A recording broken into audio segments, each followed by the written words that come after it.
Welcome to the embodiment practice for the second chakra. Let's get moving. Go ahead and place your hands on your hips and begin to circle them around. And make the circles as big and as full as you can. So push the hip points forward and push out to the side and stick your tailbone back and find as big of a circle as you can draw.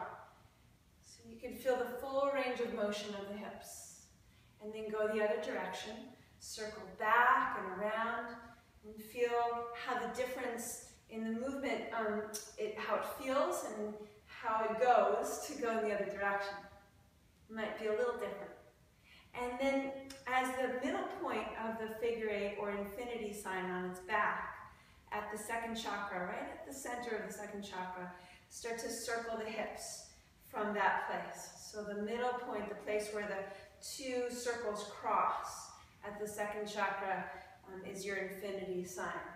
And just make big, full circles, just like you did a moment ago, but now they're a little bit smaller and a little bit more specific. Take just one more cycle, and then come to stand. Stand strong on your left leg, or your right, and begin to circle the opposite knee around. And you may want to find a very strong leg, or you might also want to do this from all fours, like a fire hydrant pose, with circling of the knee. And then circle up and over, like you're stepping over a fence. Big, full circles of the knee. And then go in the other direction. Circle the other knee around. Notice the difference in the two sides. You might wobble a little bit in your standing leg. Just keep redirecting the energy downward so you can lift up on the opposite side. And then go the other direction. Up and over the knee cycles around. And again, you may feel the difference in the two sides. Come to standing Tadasana. Take a big full breath in. And an exhale. Step to the top of your mat. Tadasana here, and then let's breathe into chair pose. Paying a lot of attention to the tailbone moving back. Now, round the spine, chin into chest, sacrum moves forward, and then send the sacrum back again. Hands to the ground, or to a block if you need. And we're going to bend one knee at a time, dipping one side of the sacrum down and then the other.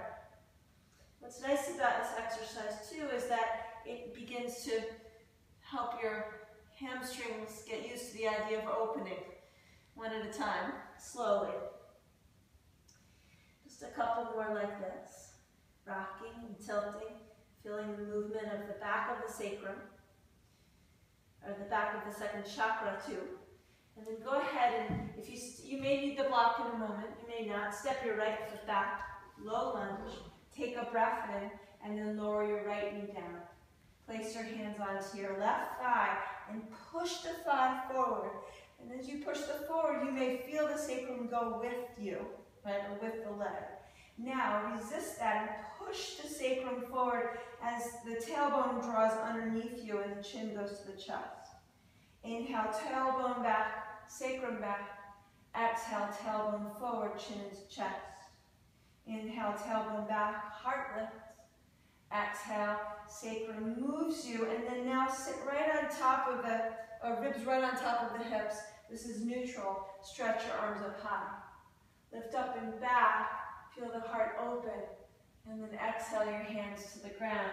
Step your right foot forward, bend your knees and round yourself up to stand, maybe even pushing on the sacrum to come up to stand. Float your arms up to the sky, and then fold forward again. Maybe with bent knees or maybe with straight legs. Step your left foot back. Lower the knee down. Put your hands onto your right thigh. And then push forward and just notice the shift that happens in the right side of the sacrum as you do that. Now we're going to balance the two sides of the sacrum. Draw the belly in, tailbone forward, chin to chest. Inhale, tailbone back, sacrum back, heart lifts. Twice more around the spine, chin into chest. And the sacrum pushes back, and maybe you can even push the right side of your sacrum back as much as the left is moving. And last one, sacrum back, heart lifts. And then find neutral. Stretch your arms all the way up to the sky. Take a nice big breath in. Maybe lift the heart a little more. Lower your hands to the ground. This time we step back to downward facing dog. And begin to take a small, slow walk up to the top of your mat with small steps. And each time that you step one foot down, bend the opposite knee a lot. Very similar to the movement we just did a moment ago. Tipping one side of the sacrum down and then the other. Make sure your neck is nice and loose. And then bend your knees and round yourself up to stand. Coming into chair pose. In this chair, stretch your arms forward. Bring your hands to your heart and step your right knee over or right foot rather, over your left thigh, ankle to knee. Take a big breath in. And then come to stand. Bend your knees, stretch your arms forward. And then put your left foot over your right thigh. Kind of like pigeon in Utkatasana, in chair pose. Take a breath in. Come to stand. Namaste.